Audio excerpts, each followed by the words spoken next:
Hello everyone and welcome back to my channel, or hi if you are new here today. In today's true crime video, we will be diving into part 2 of the Lucie Blackman case. So if you haven't watched part 1 yet, I will link it down below in the description box. So definitely go watch that one first, otherwise this one's not going to make a whole lot of sense. Just a quick disclaimer before we jump into it. This video is a true crime case, therefore we will be talking about an array of themes relating to true crime, which might make some people feel uncomfortable or triggered. So please make a decision for yourself whether you want to continue watching this video or not. If today's video isn't for you, then definitely come and follow me on TikTok or Instagram. The content is a lot lighter there, non-true crime related. This video has been curated based off information I have found from online sources that are available to myself, you, and the general public. Please forgive me for any mistakes. I am only human, and I do try to only include information in this video that is the most accurate and consistent information that I can find online. So without further ado, let's just jump straight into where we left off from part 1. So this is part 2 of the Lucie Blackman case. So upon reviewing CCTV footage, Joji Ibarra's vehicle that was registered to his name was seen traveling to Tokyo on the day of Lucie's disappearance. Joji also owned another apartment in the Blue Sea apartment complex, which was about 32 kilometers from Zushi, also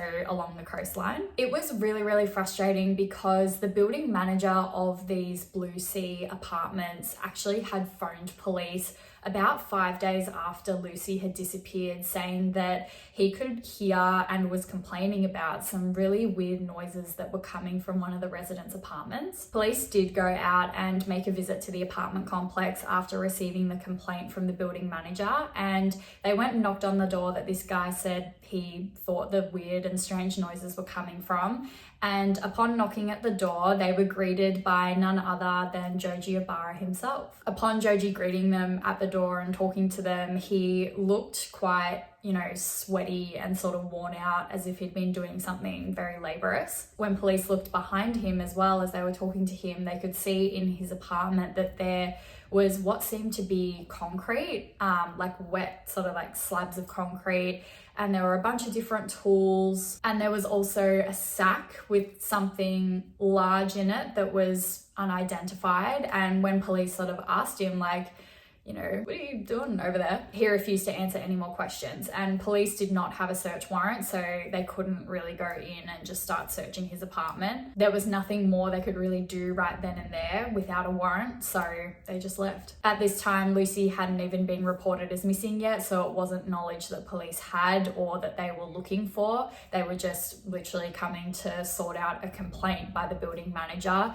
There was no connection to Lucie Blackman. Coming back to the present time in the Lucie Blackman case, he was a suspect when they were looking through all this, and obviously when they were looking back at this record of this complaint and the weird things that police saw in his apartment, red flags just started going off, and he was considered a suspect now. Although they didn't quite have enough on him for Lucie's case, they did go ahead and arrest him on 5 charges of rape for the other women that he attacked, which thank God they got, some form of justice for now for their ordeals from years prior. It was definitely a start. At least if he was in custody, they knew where he was and they could question him more. Because he was arrested, police were then able to obtain search warrants for his properties, and he didn't only have one property in Japan, he had multiple. So police had a lot of properties to go and search. Joji Ibarra actually had a manor type house, which was down in the south of Japan. So police thought that was obviously going to hold maybe some more information. It was quite a large property. So when they were searching there, when they rocked up, it was basically abandoned. It looked like no one had been there for a really long time. All the gardens were overgrown. There was just really old stuff sprawled out everywhere all over the property, old luxury cars sitting out the front, TVs, appliances. They found a big chest freezer, and they went and looked inside it, and they didn't find any human remains in there, but they did find the body of a dog. And when they asked Joji Ibarra, why have you got a frozen dog in your freezer, he said that it was an old dog, his favorite dog that he had, and he was hoping that one day technology would be advanced enough that he could maybe clone it. So that's why he had kept it frozen all these years in his freezer. He was hoping that someone would be able to bring it back to life one day. Police also found a large stack of film and photos, cassette tapes, videos, diaries back from when Joji Ibarra was a teenager. The contents on these videos and tapes and journals and diary entries were quite disturbing. When they were reading through Joji's diary entries, he was listing all his sexual fantasies and kinks, and he actually said that he had no interest or no sexual interest in women that were conscious. He documented a lot of abuse that he had inflicted on a lot of women over the years, and he had the same plan every single time. He would find a woman, take them back to his apartment. He would offer them, you know, a rare wine or a rare food or a rare herb and say that it was very special and very expensive and only rich people had it. You should try it. So these women were enticed and they would drink the wine or eat the herb or food, but he'd actually drug them and they would pass out and he would assault them while they were unconscious. He kept notes about which drugs worked best at sedating the women that he attacked, and police were able to find remnants of these types of drugs all around this manor house as well. It included like chloroform, GHB, different variations of sleeping pills. He even went as far as to film himself assaulting these women. So there was video evidence of it that was dated all the way back to the 80s of all these different women. And mind you, we're in the year like 2000 now, so a really long time ago, decades. They found that he had all different monitors and screens that he would actually link up while he was assaulting these women so he could watch himself doing it and also watch disturbing types of pornography at the same time as well. So it was very clear to police that this guy was a violent sexual predator and had been at this for decades. Because they dated back to the 80s and 90s, a lot of these videos were in cassette tapes and boxes. So on the spines of these boxes and tapes, he would actually write the names of the women that he was assaulting in the video. I couldn't find online exactly how many tapes the police uncovered in Joji Ibarra's manor home, but it was said in some sources that it was 200 and other sources I read said up to 1,000. And I don't know if that means individual women or if he taped, you know, the same woman multiple times, but either way, those numbers are grotesque. But because a lot of these cassette tapes had women's names on the spines of them, they could link them back to the women who had made police reports in the past or were coming out now because of the Lucie Blackman case. And police were able to ask them if they wanted to finally charge Joji Ibarra for the crimes they committed against them. And the tapes were able to allow police to track down other women that hadn't come forward yet. Some of the women did want to charge him, others just weren't so cooperative. I'm sure a lot of them just wanted to forget their ordeal. Some of them might have been at the time or still were working illegally in Japan, so they might not have wanted to raise that to the police. Out of all these women that were depicted in the videos, Joji Ibarra was actually charged with the murder of one of them. Her name was Katia Ridgway, and she was an Australian woman working as a hostess in Japan. Her case is quite infamous as well and is often talked about in conjunction with the Lucie Blackman case. Katia Ridgway had been dropped off at a hospital in Japan, and she was dropped off there by an unknown guy who we now know was Joji Ibarra, and he claims that she had gotten food poisoning from some seafood that they ate at his apartment, and now she was very, very sick and non-responsive. But it turns out that Katia Ridgway actually had a lot of chloroform in her system and overdosed, and it led to her death. And of course, now what we know about Joji Ibarra, he absolutely drugged her and killed her. After looking through all the names and the tapes that they were able to seize at the time at the property, none of them linked to Lucie Blackman. However, there was a lot of film that had not been developed, so they had sent that off for developing. A really important piece of evidence, however, that they did find was a long strand of blonde hair that was found in the bathroom of Joji Ibarra's Zushi Marina apartment complex. And when they did a comparison to hair found in Lucie's bathroom back at her hostel in Tokyo, as well as samples that Lucie's family had given the police, the hair came back as a match. The film that had been sent off to be developed did come back eventually, and police were sifting through all those photos, and 2 of them stood out in particular. There were photos of a woman that was Lucie, or at least matched the description of Lucie, but it was definitely Lucie. And it showed Lucie standing on the balcony of Joji Ibarra's Marina Sea apartment complex in Zushi, posing for photos. The mobile phone that Lucie had used to contact her friend Louise back at their hostel in Tokyo on the day that she disappeared was also recovered in Joji's apartment. Lucie had been telling Louise that that phone was a gift from her Dohan date, which we now assume was Joji Ibarra. So that phone being recovered is definitely another link that Lucie was with Joji Ibarra at some point. Receipts were also found and showed that Joji had purchased some very strange items only about 3 days after Lucie had disappeared. Those items included things like tools such as a chainsaw, an axe, a shovel, and other things like a tent, tarp, gloves, and cement. Probably all the items you would need to dispose of a body. So after all this was recovered,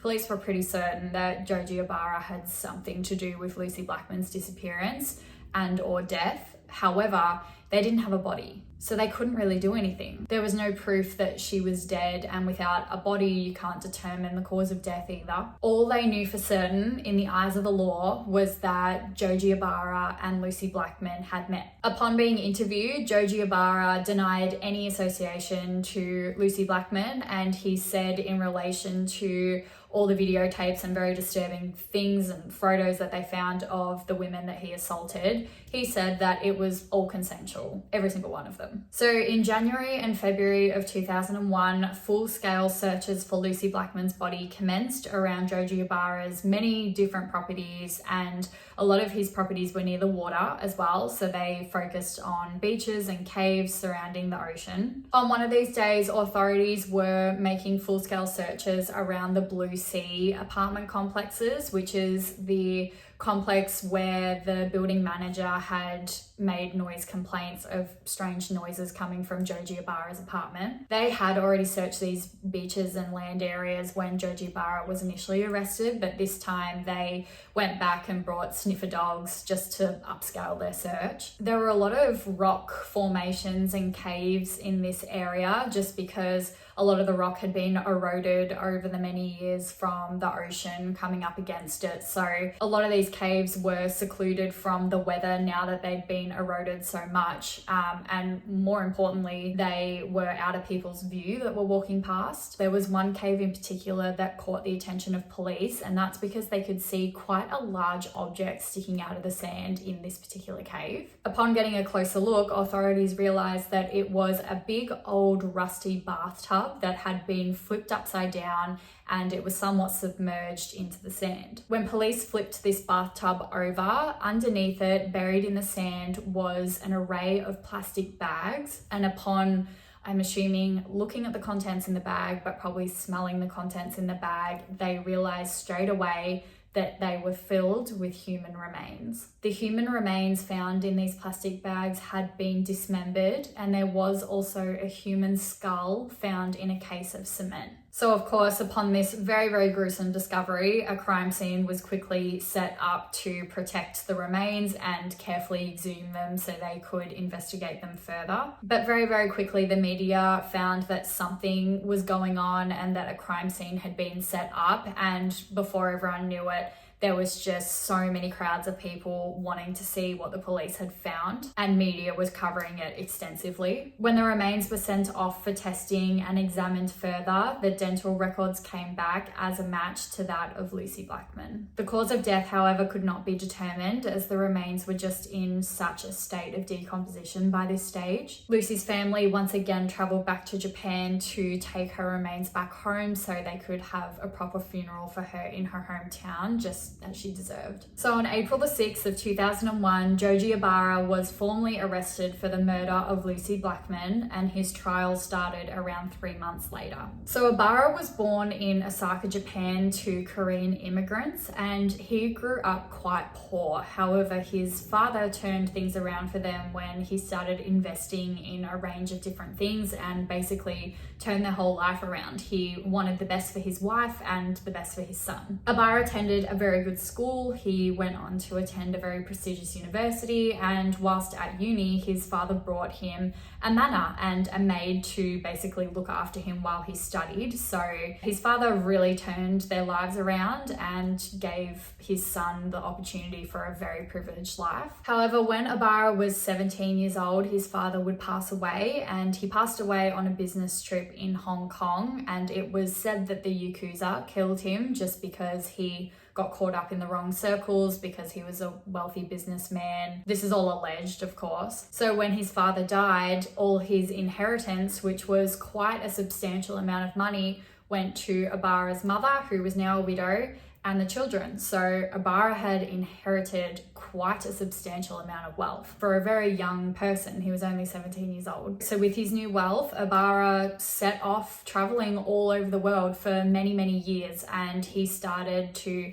invest in property all over Japan, and he also studied law and politics and lived a very lavish lifestyle. He would drive around in his luxury cars, he would go to the top quality hostess clubs, and he would be taking women on all these Dohan dates and just spending an absolute fortune. He started to develop some very predatory behaviors with these women, and he started abusing them and then further documenting all his abuse and assaults on all these different hostesses and women in Japan. In the early 90s, some of Ibarra's investments and companies that he created just went down the drain because of the bad economical state at the time in Japan. So he was starting to run in bad circles and crowds, just like his father had allegedly done as well. It was said he was also in trouble with the Yakuza and other groups of that nature. He was money laundering to stay afloat. He was getting sued for not paying debts and loans off, but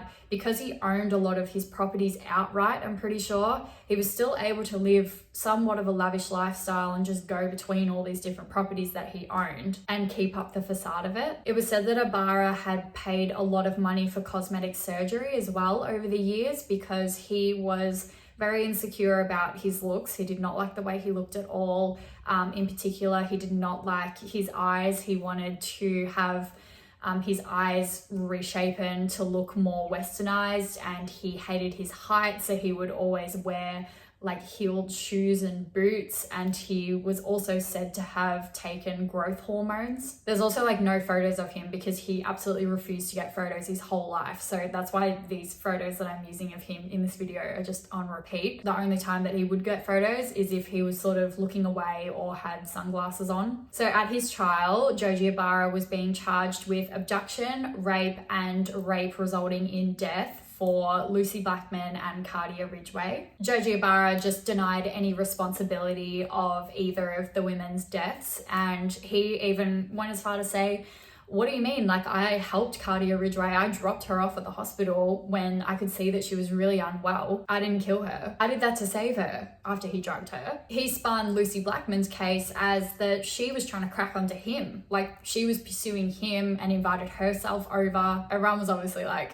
come on, Ibarra, with your history. He also denied drugging her, and he said that Lucie left his apartment the next morning alive and well. So of course we don't 100% know a timeline of events, but based on Ibarra's history and witness accounts, this is what detectives believe happened to Lucie Blackman. So on Saturday, July 1st of 2000, Ibarra invited Lucie to his apartment in the marina, where he gave her a drink that was laced with sleeping pills and then used chloroform to to make her unconscious. He raped her, and either during this assault or after, she died due to an overdose on the drugs that he had administered to her. Ibarra then called Lucie's friend at the hostel 2 days later and told her that story, that Lucie wasn't coming back because she had joined a cult. 3 to 4 days after her death, Ibarra went to the store and purchased a variety of different items, including hammers, cutters, a sleeping bag, tent, shovel, chainsaw, cement, and a chemical that speeds up the cement drying process. He then went to his Blue Sea apartment and proceeded to dismember Lucie Blackman's body with the items that he purchased, put her remains in plastic bags, and then her head in a concrete case,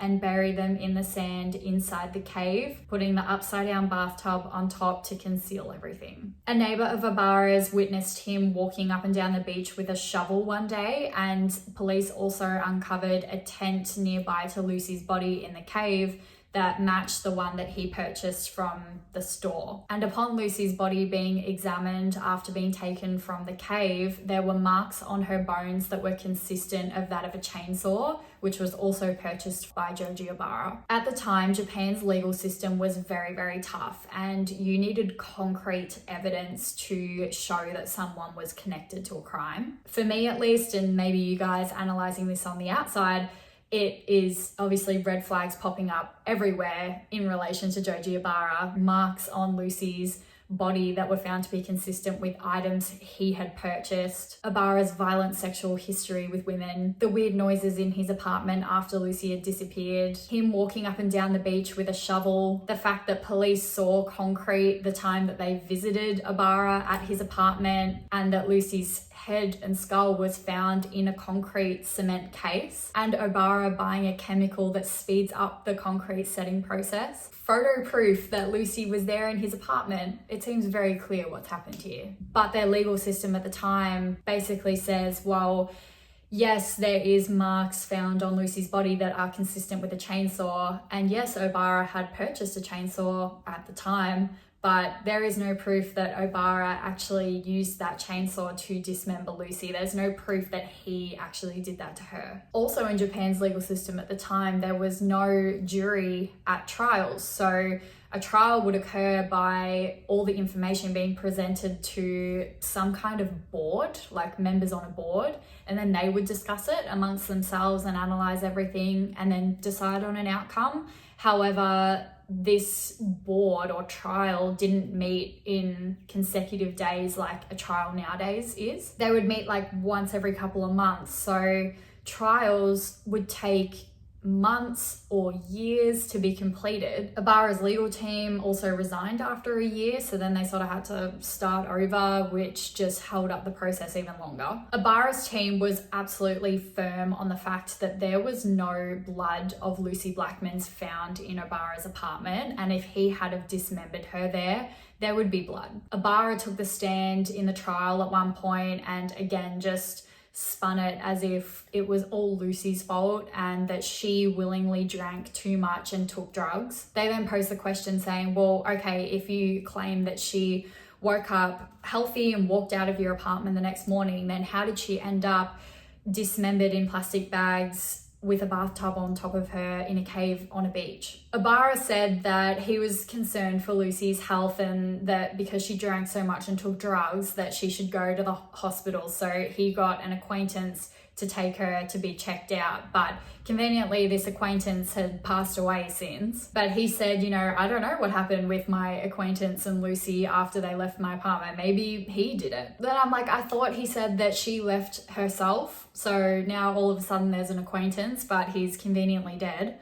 When they asked him, okay, why did you go buy all that suspicious stuff then from the store? Ibarra said that he was going to use those items to dispose of his dead dog that they had found in the manor house. He claimed he was walking around the beach trying to find a nice place to bury his dog, but he was getting attacked by bugs, so he actually went and admitted himself to hospital to get checked out for these bug bites. And there is actually a record that states that he had checked himself in to get some kind of medical treatment for these bug bites. Because of the way the legal system was ran back then, this trial was going on for years and years and years, and Ibarra had like 10 lawyers working for him. Some were working on his criminal cases, such as like Lucie Blackman and Cartier Ridgway. However, he had other lawyers that were working on his money laundering and fraud cases because he was still in massive amounts of debt and had a lot of people after him. He then declared bankruptcy, and it was said that he was in debt something like $200 million, like Australian dollars. Ibarra was said to be very well behaved in prison, and a prison guard mentioned that he seemed quite sane, but the only insane thing about him was his treatment of women. He was described as quite clever, but very selfish and very lonely, and he didn't really get any visitors except for his mother and his legal team. So after around 5 years of these trial proceedings and court hearings, the families of Lucie Blackman and Cartier Ridgway made victim impact statements and explained how much trauma they had gone through just because of this prolonged experience. Basically, any other time that there was court proceedings, Ibarra was in the courthouse, like making vigorous notes, but on the days that the families did their impact statements, he was not there. He refused to leave his cell. A member of Ibarra's team called the Blackman family, offering an atonement payment, which is basically an offering of compensation from the guilty person or their family to the victim, so it doesn't bring shame or dishonor to their family. Ibarra was still maintaining his innocence, but was offering the compensation as an expression of his condolences to Lucie's family. Lucie's mother Jane turned the payment down because Ibarra was not admitting to the crime, so she didn't want his money. However, she didn't know this at the time, but her ex-husband Tim did take the money. Converted from Japanese yen, it was about 1.2 million Australian dollars, which, that's a lot of money just to Tim alone. But to get it, he had to sign a document that stated that he basically agreed that they couldn't determine the cause of death. With no cause of death, you can't exactly link the accused. Tim said that the document was meaningless because Lucie's body was so badly decomposed that no one would ever be able to determine the cause of death for sure, and that it was going to be brought up at the trial anyway. So he signed it and he took the money. But he ended up writing a letter to Ibarra's team saying that him accepting this money is not me forgiving Ibarra. I don't forgive him, and I believe he is guilty of all charges. Tim said that he was not going to be using the money for personal reasons for himself. He was going to be putting a lot of the money into a trust that he had created called the Lucie Blackman Trust, which assists families in similar circumstances. A portion of this money was also going to be used to pay off a lot of the debts that they had incurred throughout this case. The constant flying back and forth and traveling from the UK to Japan, as well as medical bills that some of the family had incurred because of the trauma of losing their family member in such circumstances. However, Lucie's mother Jane was absolutely appalled at her ex-husband for accepting this money. She described it as blood money and that she wanted absolutely nothing to do with it, and anyone that was loyal to Lucie wouldn't have taken the money. She felt very betrayed in the end. So 6 years later, in April of 2007, after 3 judges deliberated amongst themselves, they found Joji Ibarra guilty of 8 counts of rape and the rape resulting in death for Cartier Ridgway, and sentenced him to life in prison. The judge said, quote, "You treated these women as sexual objects to satisfy your lust. One opinion might be that they were careless, but I believe they could not anticipate your deviant behavior. You repeated the same routine over 8 years, treating their lives and their bodies carelessly. It is rooted in your self-centered attitude. You have trampled on the dignity of women." In relation to Lucie Blackman, however, the judge acquitted Ibarra's charges relating to her death, stating that there was just a lack of evidence linking him to Lucie's murder and the disposal of her body, which was, of course, absolutely shocking for everyone to hear, because Lucie was there in Ibarra's apartment, but her remains were found in a cave on a beach. there was still a possibility that it was someone else that was responsible for her death and dismemberment. The judge did say, however, that the decision to acquit Ibarra of these charges against Lucie Blackman had nothing to do with the condolence money that Tim accepted. The family were, of course, devastated that justice could not be served for Lucie that day in court, and they were strongly pushing for an appeal to be done. Cartier Ridgway's family said they did find comfort in knowing that Ibarra had been sentenced to life behind bars so that he just couldn't hurt women anymore. So a year later, in 2008, an appeal hearing was done and a new judge found Joji Ibarra guilty of kidnapping Lucie with the intention of drugging and raping her before dismembering her body at his Marina apartment. However, the judge upheld what the previous judge said due to lack of evidence and found Ibarra not guilty of causing Lucie's death. The judge then upheld Ibarra's life sentence and said that there would be no more appeals after this. Again, it was a blow for the Blackman family. However, Tim did say that Lucie's case brought Joji Ibarra's crimes to light and that it definitely contributed to him getting life behind bars, and that was definitely an accomplishment in itself. So that actually brings us to the end of today's case. Had you guys heard of this one before, or had you heard of the Cartier Ridgway case before? I do love it when you guys pose questions and want to discuss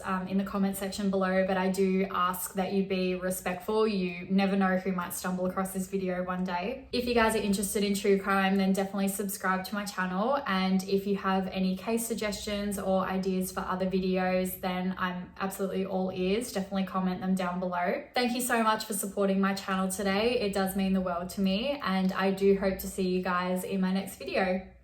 Bye guys.